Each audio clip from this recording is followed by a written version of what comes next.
Hello everyone, I am Dr. Vaskar and I will be talking about bacterial drug resistance. And this video and the channel is specially made for the clinician, private practitioners, young postgraduate medical students, and for all those who faces problem with resistant bacteria and have various questions to ask for which they do not have an answer. Most of the time because of the paucity of microbiologists in the peripheral area and also because of paucity of the communication between a microbiologist and a practicing clinic. So this channel is specially made for those frequently asked questions where we will be doing with short videos dealing with one question each in each video. So why we are making this channel, you can see most of you who are treating clinician over the years have been facing this problem of drug resistant bacteria. As we can imagine 15 years back, if not hundreds, around 10-20 options by which we can treat infection very well. We always had the options of cephalosporins, then imipenems, meropenems. For gram-negative bacteria, vancomycin, the god medicine was always there. There was no problem as such if we compare it over last 10 years, 10 or 20 years. And this resistant bug is increasing day by day. As we can see in this slide that before antibiotic treatment to any patient was only in prevention by doing good hand hygiene and infection control practice. After discovery of new antibiotic, people thought that we have been able to control the bacteria. Let us think about the viruses, cancers and all. But since 90s, there were some early indication of growing menace of antibiotic resistance. In last few years, we are getting day in and day out few of the organisms in a very sick patients which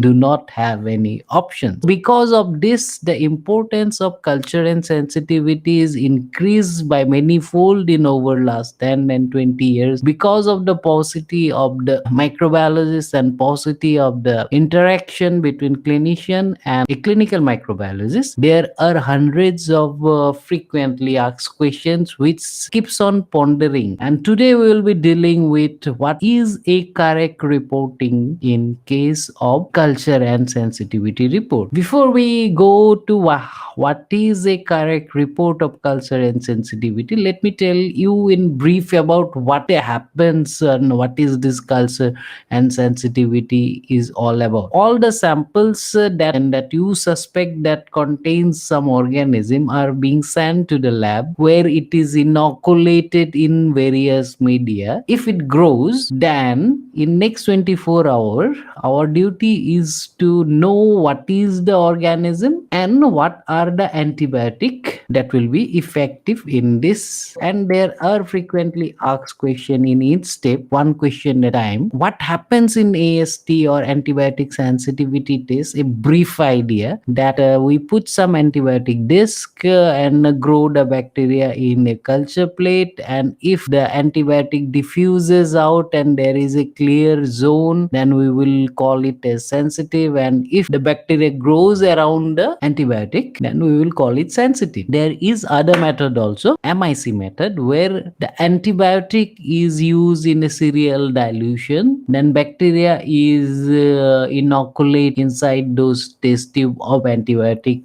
as you can see, then we let it grow, and we see that at one point the bacteria will not grow, so we will call it as MIC, and beyond which the antibiotic will work. Nowadays various automated machines are coming up which is doing the job easier but making it costlier for the Indian patients. So today's topic is what is a correct culture and sensitivity report. As out here we can see that one patient was having some fever, so he gave his urine to some lab, and this lab has given him a report. It is saying that it has grown one organism, then is sensitive to one antibiotic which is 4 plus, but it is sensitive to another antibiotic which is 3 plus, and it is resistant to some of the antibiotic. Now, with this report, our mind it pumps up, and we like this kind of report because it is saying that this antibiotic ofloxacin is 4 plus sensitive and 4 plus, so it would be a better antibiotic than ciprofloxacin, which is only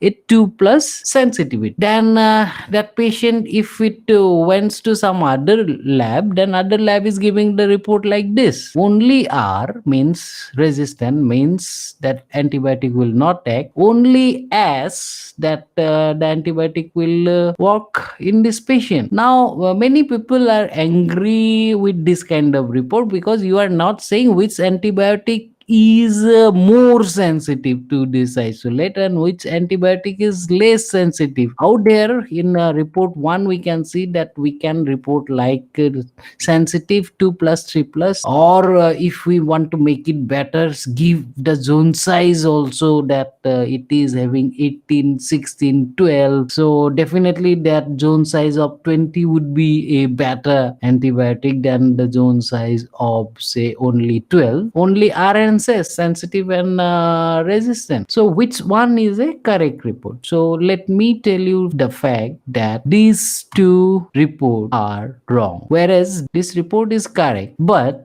few of the antibiotic actually, if reported, should be given along with MIC. So this report, which made a few people angrier, was actually a correct report. As we can see out there, it is clearly stating that antibiotic are resistant, some antibiotic is sensitive, and wherever needed, it is also giving MIC, minimum inhibitory concentration of the organism. So why is it so that report cannot say which one is a better antibiotic? Because as this is the guideline from CLSI, which all the microbiologists follow, or CLSI or UCAS, out here you can see that we are having two antibiotics. So this antibiotic cefazolin can be sensitive if it is having a zone size of 16, whereas this antibiotic cefuroxime, which is a commonly used antibiotic, is resistant if it have a zone size of 20. Why is it so? Because every antibiotic or every medicine that is given to a patient has its own doses. You give ciprofloxacin 500 BD normally, and whereas you give ceftriaxone 1 gram BD, that is to a different route. Then you give azithromycin once daily, that is in a different route and different doses. So every antibiotic has its own dose. Then after being taken into the body, it reaches its peak in plasma. Then every antibiotic have a different Cmax in plasma. Then every antibiotic would be given in a different route. Every antibiotic would have a different MIC that are defined for different kind of infection.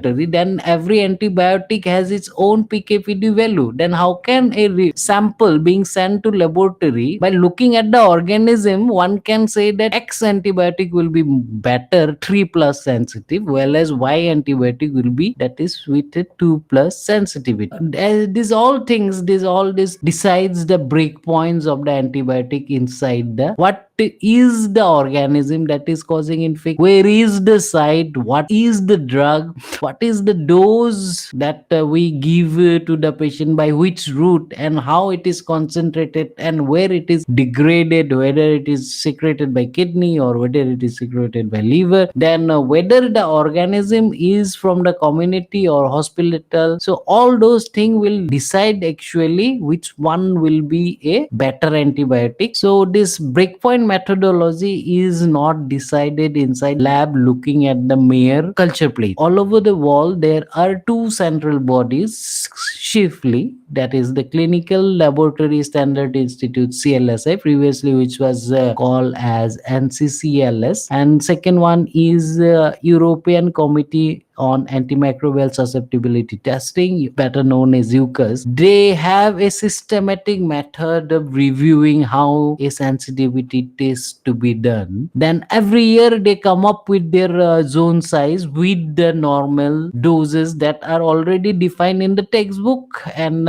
in the various guidelines. So that is why the approved terminology, if a culture sensitivity is done and a organism is isolated, organism out here we are talking about bacteria, and out here we are talking about aerobic bacteria only. So approved terminology and its meaning are actually S, that means susceptible, which means that this antimicrobial agent is clinically effective when used in standard therapeutic dose, whereas R, that is the commonly used term for resistant, that will indicate that clinically ineffective when it is used in standard therapeutic dose. So these are the approved terminology. Besides that, there are two more terminology that sometimes you come across in a culture report. Is one of them is intermediate. It indicates that the antimicrobial agent still be clinically effective when used in increased dose or frequency. For that,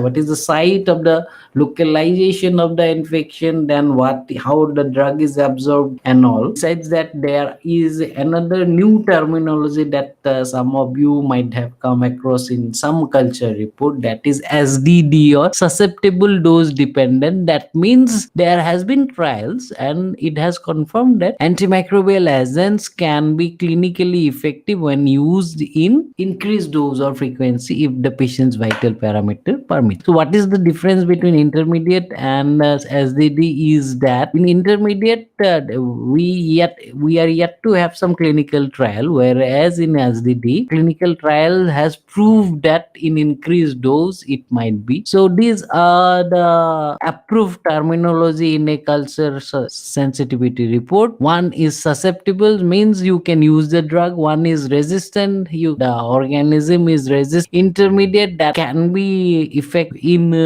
higher doses or frequency. SDD means there has been evidence that it might be effective in higher dose and frequency. So you might be having various questions as well as various arguments with microbiology report. So in future you can just put your question below so that we can address it in coming time. Till then, as prevention is the best policy, so let us take all the preventive measure that can prevent the infection so that all this menace of drug resistant bug can be managed. Thank you everyone.